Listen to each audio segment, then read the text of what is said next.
Standing in front of the dressing room mirror, I felt a spark of excitement in my chest as I touched up my lipstick one last time. Today was my sister Emily's wedding day. Emily had finally found her perfect match, and I was bursting with happiness, wanting to cheer for her with all my heart. "Claire, you ready?" my husband Daniel called out, knocking on the door. His voice had that familiar warmth, laced with the nervous edge that big days bring. "Just one more minute," I answered, giving myself a final once-over. The emerald green dress Emily picked for me, saying, "This color's totally you," was understated but classy. Daniel stepped into the room. His build, shaped from years as a paramedic, looked even sharper in his tailored suit. We'd been married for 9 years, but my pulse still quickened when I saw him. "You look incredible," he said, resting his hands on my shoulders. "Emily's gotta be a knockout today too." "Bet she is. Last night at the rehearsal, she showed me a peek of her dress, and it was stunning."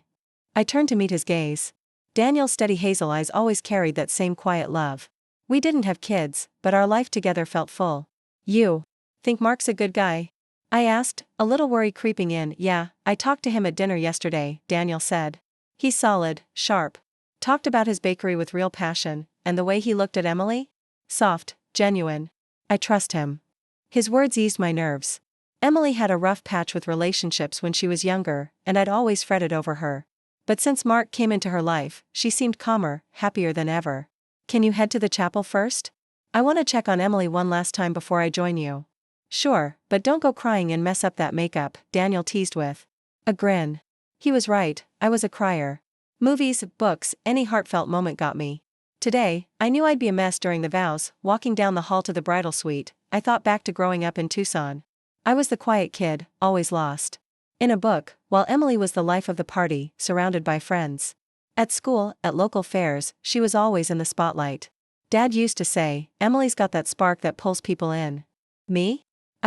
Claire's thoughtful and diligent, but she could take more risks. After Dad passed 3 years ago, Emily and I got tighter than ever. As adults, the old sibling rivalry just melted away. Those last days with Dad brought us closer, teaching us family matters most. I knocked on the bridal suite door and heard Mom's voice. "Claire, come in, honey." Inside, I saw a bride more beautiful than I'd ever pictured.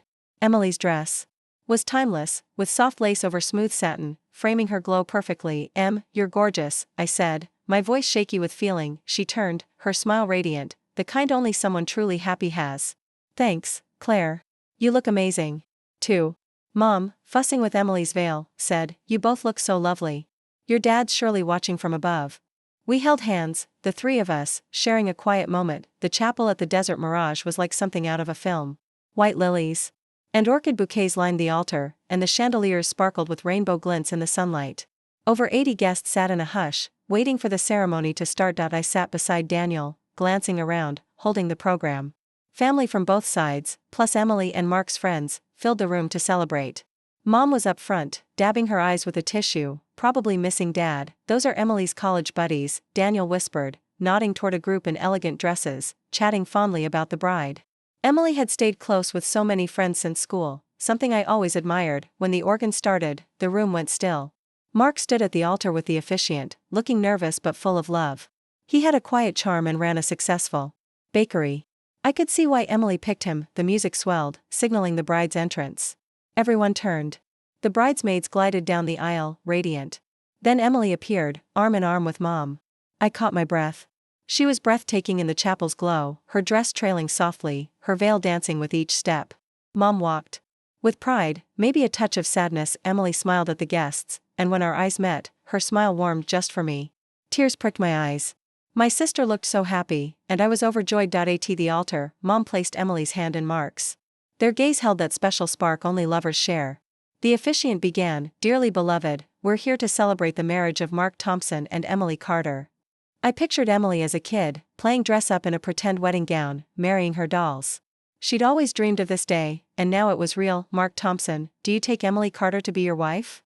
To love, honor, comfort, and keep her in sickness and health, in good times and bad, forsaking all others, as long as you both shall live?"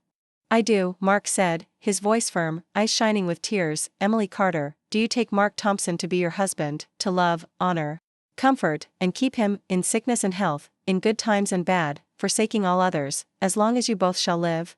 "I do," Emily said, her voice clear and bright, her face glowing with love and hope. During the ring exchange, Mark slid the band onto Emily's finger with shaky hands. "Emily, take this ring as a sign of my love and commitment, a symbol. I've chosen you above all others. I'll love you till we're parted by God." Emily mirrored him, placing the ring on Mark's finger. "Mark, take this ring as a sign of my love and commitment, a symbol I've chosen you above all others. I'll love you till we're parted by God." I squeezed Daniel's hand. He squeezed back, maybe thinking of our own wedding 9 years ago in a small Tucson church, just as full of love. The officiant said, "You may kiss the bride." Their first kiss as husband and wife sparked cheers and applause. I clapped hard, tears streaming down. Emily's happiness filled me with joy. As they walked out, guests stood, clapping. Emily waved at me, her smile pure bliss. In that moment, I thought, I'm so grateful for this. Coming from Tucson, where family's everything, moments like these hit deep. If this story's resonating with you, hit like, drop a comment, or subscribe. It really helps share these kinds of stories. The cocktail hour in the hotel lobby, flowers and champagne set the scene. "What a beautiful ceremony," Daniel said, sipping his drink. "Perfect," I agreed. Emily looked so happy. It warmed my heart. Through the window, we watched the newlyweds photo session in the garden. Emily's dress glowed in the sunset. "Angelic, you talked to Mark's mom?" I asked. "Yeah, she's lovely," Daniel said. "So thrilled about the marriage. Already calls Emily her daughter." That reassured me. Marriage ties families together, and when everyone gets along, it makes life richer. Mom joined us, eyes still teary. "Claire, Daniel, thank you for today." Your dad smiling down. "It was perfect," I said, taking her hand. "Emily's so happy, and Mark's a great guy. They'll build a good life." Daniel nodded. "They're solid together." As cocktail hour ended, guests moved to the reception in the grand ballroom, decked out with colorful lilies and candlelight. We sat at the family table with Mom, Mark's parents, and his siblings. The newlyweds entered to a standing ovation, hand in hand. Emily wore a lighter, elegant reception dress, and Mark beamed, holding her close. "Ladies and gentlemen, thank you for celebrating our marriage," Mark began, his voice carrying sincerity. "Meeting Emily was my greatest luck. Her kindness, smarts, and beauty hooked me, and every day with her brings something new. With your support, we'll build a home full of love." Applause rang out. Emily took the mic. "Thank you all for being here. Special thanks to my mom and Claire for helping make this day perfect. I miss Dad, but I know he's watching." Tears hit me again. Daniel touched my shoulder, steadying me. "Mark," Emily continued, looking at him, "you changed my life. Your love let me be my truest self. I'm so happy to walk this path with you." Waiters poured champagne for the toast. I raised my glass, the bubbles catching the light. To Mark and Emily's happiness, the MC called, "Cheers."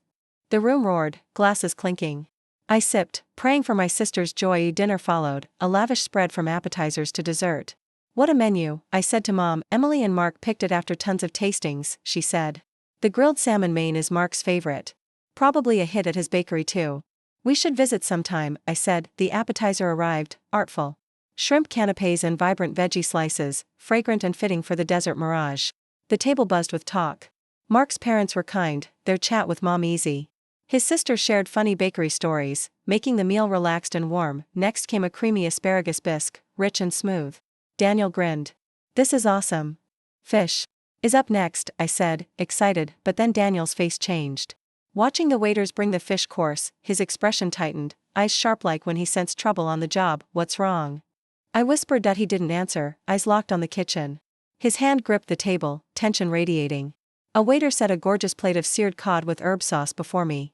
Guests marveled, but Daniel stared at my plate, like he was checking something. "We're leaving now," he whispered urgently, like he was calling a code. "Now? What's going on?" I was baffled. Everyone else was eating, laughing. "Why leave? I'll explain in the car," he said, standing and pulling me up gently but firmly. His eyes said no arguing. "But the food," I started, glancing around. Mom was chatting, unaware. The newlyweds were smiling at their table. No one noticed us slip out. Daniel led me through the lobby, down the elevator to the parking garage, silent and focused, like he was on a call. In the garage, he rushed me to the passenger seat, skipping his usual door-opening habit, and slid into the driver's seat. Starting the car, he sighed heavily. "You didn't notice?" His voice mixed relief and something heavier, like he carried a secret. "Notice what, Daniel? What happened?" I felt lost, my heart uneasy. He drove off, the hotel's lights fading behind us. As we pulled away from the Desert Mirage Hotel, the city lights of Tucson blurred past the car window. My heart was pounding, a mix of confusion and dread settling in. Daniel's hands gripped the steering wheel, his knuckles pale under the streetlights. His face, usually so calm, was tight, like he was still processing what he'd seen. The silence in the car felt heavy, broken only by the hum of the engine and our uneven breathing. "Daniel, please, tell me what's going on," I said, my voice shaking. I'd never seen him like this. Normally, he'd talk me through anything, with that steady paramedic tone, but tonight was different. He took a deep breath, eyes still fixed on the road. "Claire, you're probably wondering why I dragged you out before you could eat." "Of course I am. You said we had to leave right then, no explanation. What happened?" My mind was racing, replaying the reception, Emily's smile, the clinking glasses, the happy chatter.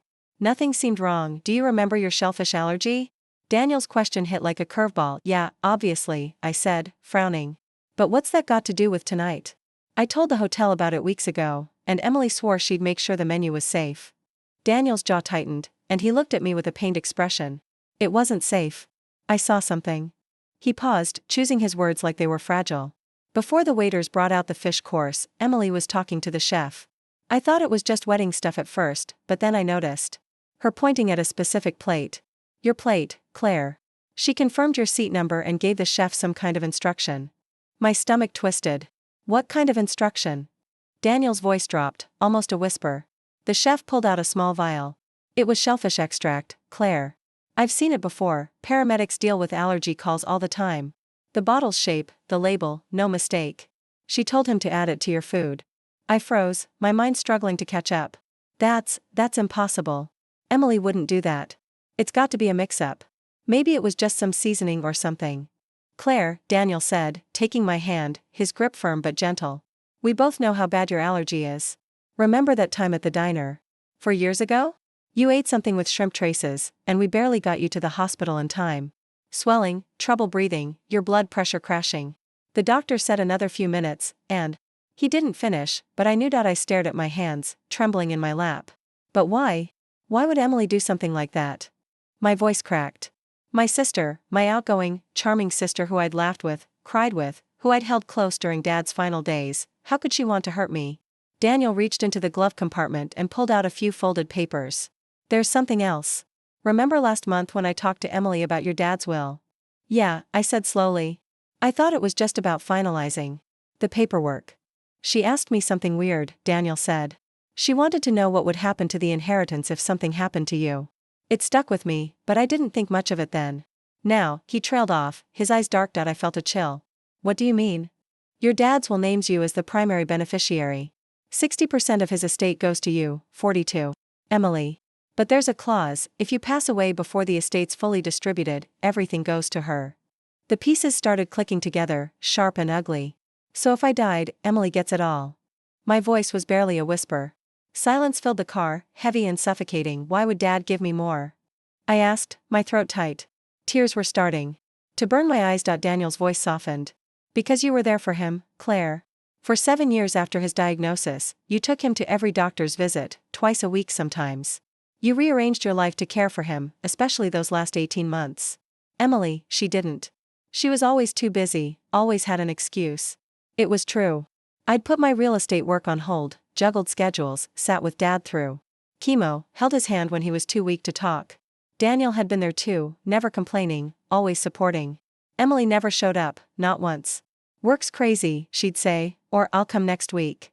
She never did. "Your dad saw that," Daniel continued. "He wanted to honor your care. That's why the will's written that way." Tears spilled over. What I'd done out of love for Dad had somehow turned into a reason for Emily to resent me. "There's more," Daniel said, his voice heavy. "Mark said something at dinner last night that didn't sit right. He didn't seem to realize what he was letting slip, but Emily had been talking about using the inheritance to open a chain of bakeries. He thought she meant her share, but now I'm not so sure." A cold wave washed over me. "A bakery chain," I repeated. Emily had planned it out, my death, the money, her big business dreams with Mark. It was the perfect setup, Daniel said bitterly. A big wedding, everyone distracted, an accidental allergy reaction. No one would have suspected a thing. I stared out the window, the Tucson streets slipping by, quiet and dark. My sister, who I'd trusted, who I'd loved, had tried to kill me. For money. The betrayal cut so deep I could barely breathe. "Daniel," I said, my voice breaking. "If you hadn't noticed, I'd be..." I couldn't finish. I won't let anything happen to you, he said, squeezing my hand. Protecting you is everything to me. What do we do now? I asked, feeling lost. He pulled out his phone. First, I'm calling the hotel anonymously. I'll report a suspicion that someone tampered with a guest's food, knowing about their allergy. Then we document everything, tonight's details, what I saw. If we need to, we'll take it to the police. I nodded, the weight of it sinking in. It hurt, but it was the right thing to do. Claire, Daniel said, his eyes meeting mine. You've got real family. Me, your mom, people who love you. Blood doesn't make family, love does. His words brought a small, shaky smile to my face. He was right. Daniel was my rock, my true family, along with friends who'd always had my back. As he started the car again, he said, let's go home. We'll figure out the rest tomorrow. I looked out at the city lights, my heart heavy but resolute. Emily's betrayal wouldn't fade easily, but knowing the truth meant I had to protect myself. I had to move forward with the people who truly cared about me. The next few days were a blur. Daniel's call to the hotel triggered an investigation. They found traces of shellfish extract in my dish, confirming his suspicions. The wedding was halted early, officially blamed on food contamination, but the truth was darker. Security. Footage showed Emily instructing the chef, pointing at my plate. Worse, texts on her phone outlined plans with Mark to use the inheritance for their bakery chain. Mark came to our house a week later, his face pale. I didn't know, Claire, he said, his voice raw. If I'd had any idea, I'd have stopped her. I swear. His eyes were full of pain, and I believed him. He was a victim too, blindsided by the woman he thought he loved. I'm filing for divorce, he added. I can't start a life with someone who'd do this. Knowing she used me to hurt you, he shook his head, the weight of it cleared out. I hadn't spoken to Emily directly. She tried reaching out through her lawyer, my old number, but I wasn't ready. The pain of our sisterhood shattering overnight was too raw. Mom was devastated when she heard. For days, she barely ate, her eyes red from crying. Claire, I spoiled Emily too much, she said, her voice breaking. I leaned on you to care for your dad and never pushed her. This is my fault. I hugged her tight. It's not your fault, Mom. Emily made her choices. We just have to hold on to each other now. Emily's facing charges for attempted murder. Her lawyer's pushing a mental health defense, but the evidence, cameras, texts, the vial, is hard to dispute. My life slowly settling back into place. Work as a real estate agent is steady, and Daniel's still my anchor. But I'm different now. I see the people around me clearer, my friends, my colleagues, my neighbors. They're the ones who matter, my real family. Yesterday, my friend Lisa stopped by. Blood doesn't mean family, she said. The ones who show up, who love you, that's what counts. She was spot on.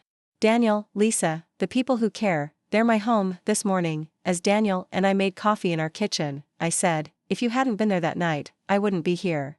He pulled me close. I'm just glad I was. You're everything to me. Outside, Tucson's sunrise lit up the sky.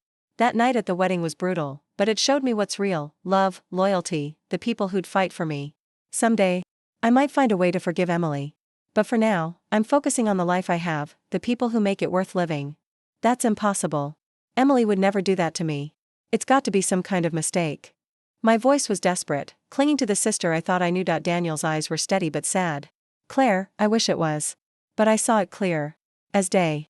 Emily pointed to your plate, gave the chef that vial, and told him to use it. I know what shellfish extract looks like from work.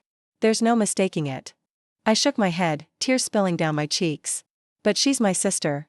We grew up together, shared everything. Those days with Dad, we got so close. How could she? My words trailed off, choked by disbelief.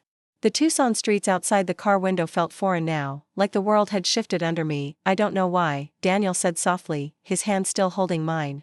But greed can twist people. That inheritance, your dad's house, the savings, the land, it's a lot of money. Enough to make someone lose sight of what matters. I thought about Dad's will. 60% to me, 40% to Emily. He'd left me more because I'd been there, day in and day out, through his illness. Doctor visits, late-night talks, helping him eat when he was too weak. Emily had been absent, always too busy with her social life or work. I never resented her for it. I thought she was just coping differently.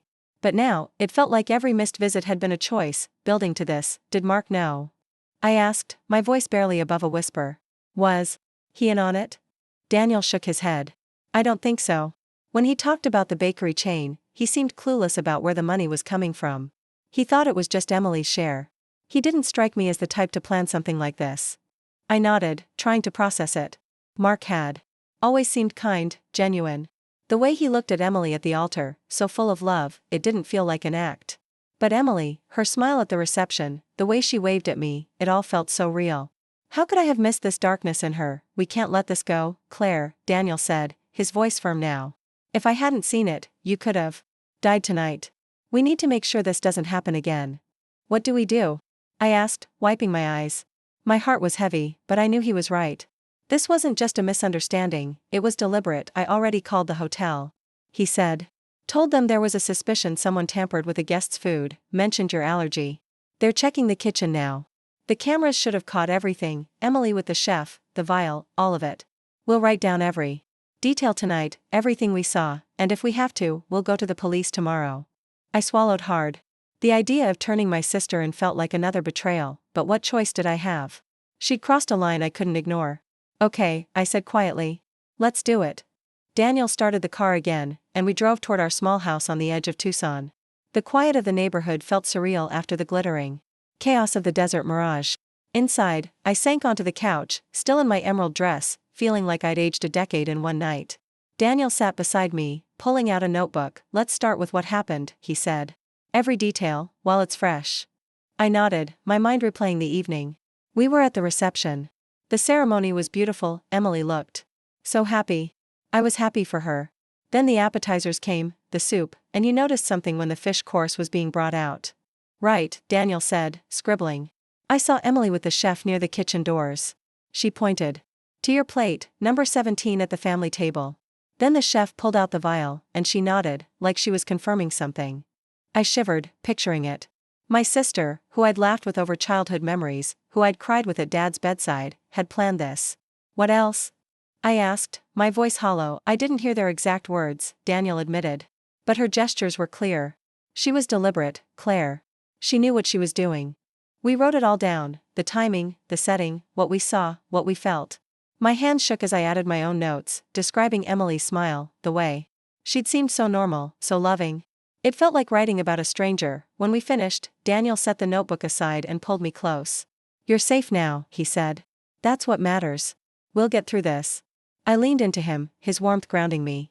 I just don't understand how it came to this. I thought we were past all the sibling stuff, the jealousy, the competition. I thought we were family. Some people let things fester, he said. Maybe she felt cheated by the will, or maybe she's been carrying something we didn't see.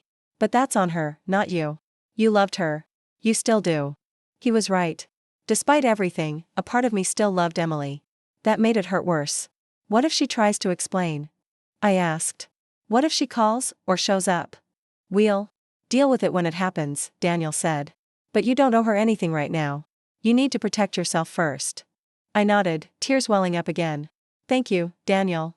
For seeing it, for getting me out. I don't know what I'd do without you. He kissed my forehead. You'll never have to find out.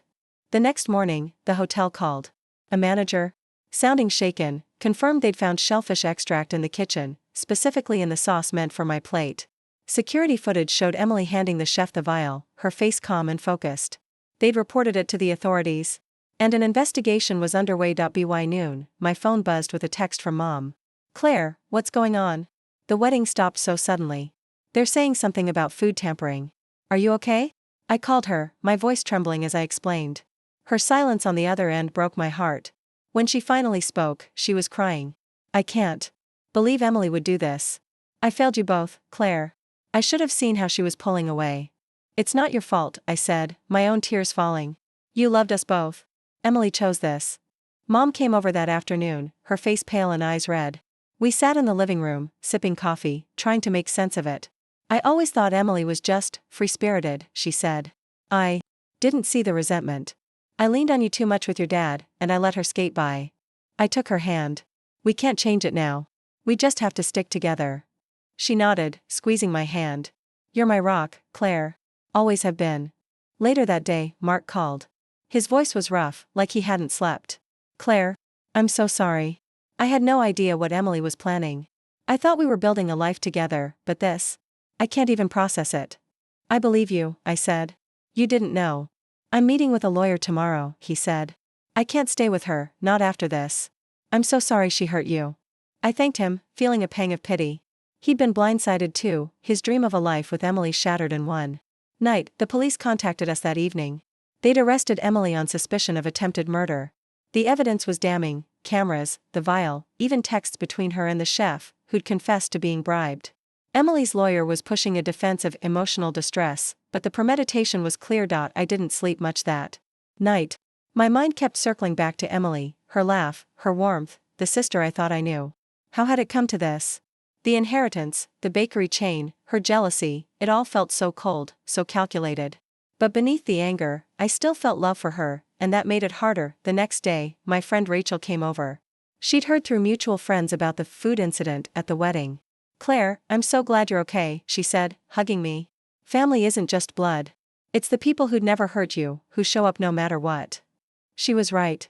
Daniel, Mom, Rachel, my coworkers, my neighbors, they were my family now.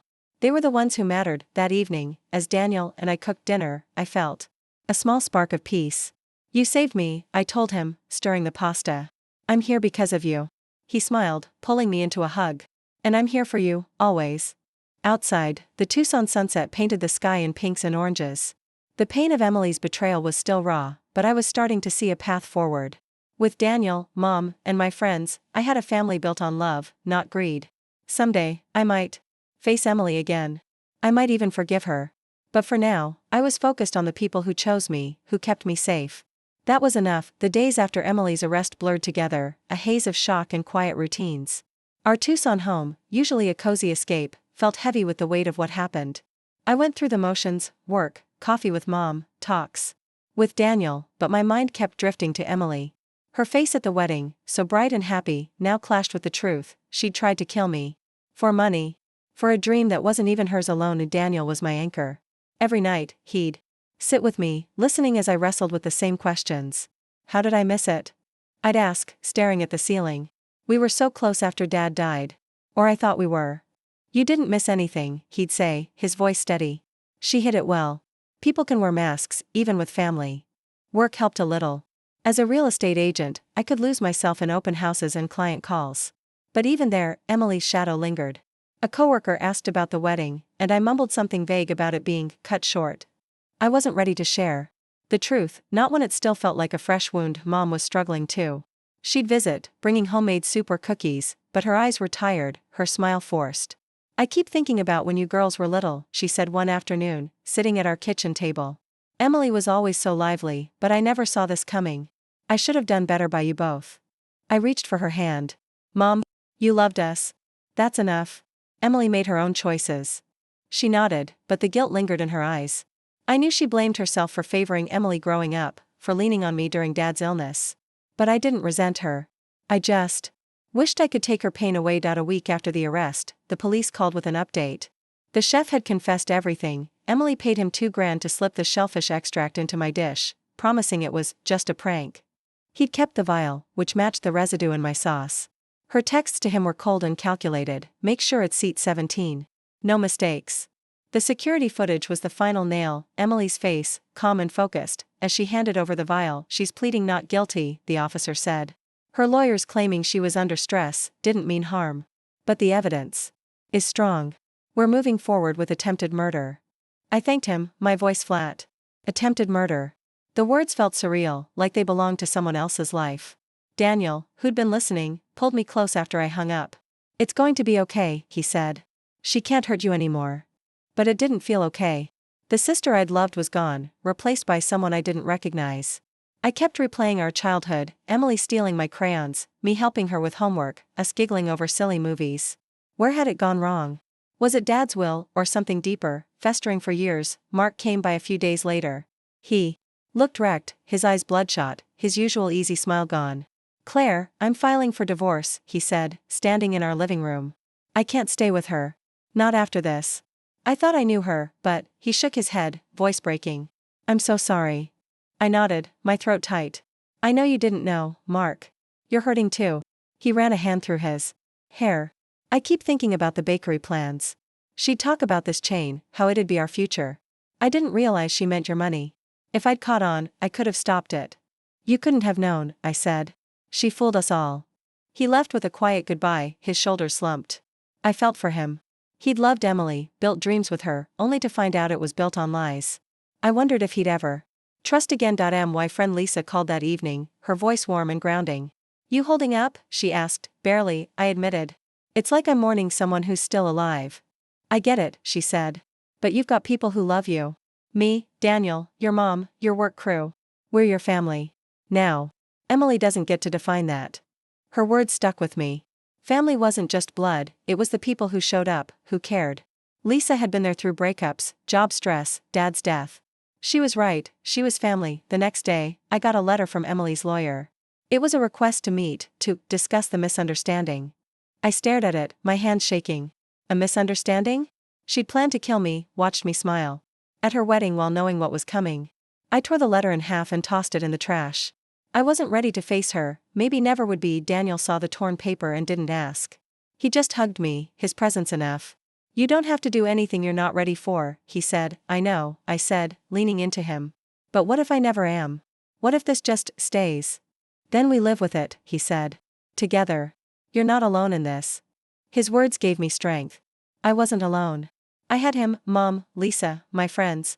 They were my foundation, the ones who'd catch me when I fell. Emily's betrayal couldn't take that away. A couple weeks later, I went to an open house for a client. It was a small Tucson bungalow, full of light and warmth. As I showed the couple around, I felt a flicker of normalcy. This was my life, helping people find homes, building their futures. Emily didn't get to steal that from me. After the showing, I stopped by a coffee shop and called Mom. "How you doing?" I asked. "Better today," she said. "I started sorting through your dad's old photos. Found one of you and Emily at the zoo, holding hands. You were maybe 6 and 4. It broke my heart, but it reminded me of the good times too." "Keep that one," I said. "We'll look at it together sometime." She paused, then said, "I'm proud of you, Claire. You're stronger than I ever was." I smiled, tears in my eyes. "Thanks, Mom. Love you." That night, Daniel and I sat on our porch, watching the Tucson stars. "I'm starting to feel like myself again," I said. "Not all the way, but a little." He took my hand. "That's enough for now. You'll get there." I nodded, leaning against him. The pain of Emily's betrayal was still there, sharp and deep, but it wasn't the only thing. I had love, support, a life to live. I thought about Dad, how he'd always said family was about showing up. I was doing that, with the people who mattered. The trial was coming up, and I knew it'd be hard. Facing Emily, hearing the details, reliving that night, it scared me. But I wasn't facing it alone. Daniel would be there, Mom, Lisa, maybe even Mark. They were my family, the ones who'd chosen me. As the stars twinkled above, I felt a quiet resolve. Emily had tried to take my life, but she hadn't taken my heart. I'd keep loving, keep living, keep building with the people who truly cared. That was my revenge, not hate, but a life well lived. The weeks leading up to Emily's trial were heavy, like a storm cloud hanging over our Tucson home. I tried to keep busy with work, showing houses and meeting clients, but the thought of facing my sister in court gnawed at me. Daniel was there every step, his calm presence a lifeline. Mom visited often, her quiet strength helping me hold it together. Lisa and other friends checked in, bringing coffee or just sitting with me, reminding me I wasn't alone. The trial started on a gray morning, the courthouse cold and imposing. I sat in the front row with Daniel and Mom, my hands clasped tight. Emily walked in, her face pale, her eyes avoiding mine. She looked smaller somehow, not the vibrant sister I'd known. Her lawyer had pushed for a plea deal, but the evidence, security footage, texts, the chef's testimony, was too damning. Attempted murder stuck. The prosecutor laid out the case, Emily's instructions to the chef, the vial of shellfish extract, the texts about using my inheritance for a bakery chain. Each detail hit like a punch. I kept seeing her smile at the wedding, so warm, so fake. How had I missed it? Daniel squeezed my hand, grounding me as the room spun. Emily's lawyer argued she was under emotional distress from Dad's death and the will split, 60% to me, 40% to her. They claimed she didn't mean real harm, just a reckless mistake. But the chef testified she'd been clear, seat 17, no mistakes. He'd taken her money, thinking it was a prank, but the vial's contents and her texts proved intent. The jury didn't buy her defense. When Emily took the stand, her voice was soft, trembling. "I never wanted to hurt Claire," she said. Tears streaming. "I was angry about the will, about how Dad favored her. I got lost in it." She looked at me for the first time, her eyes pleading.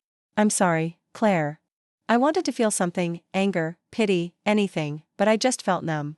Her words sounded hollow, like they couldn't undo the betrayal. The jury deliberated.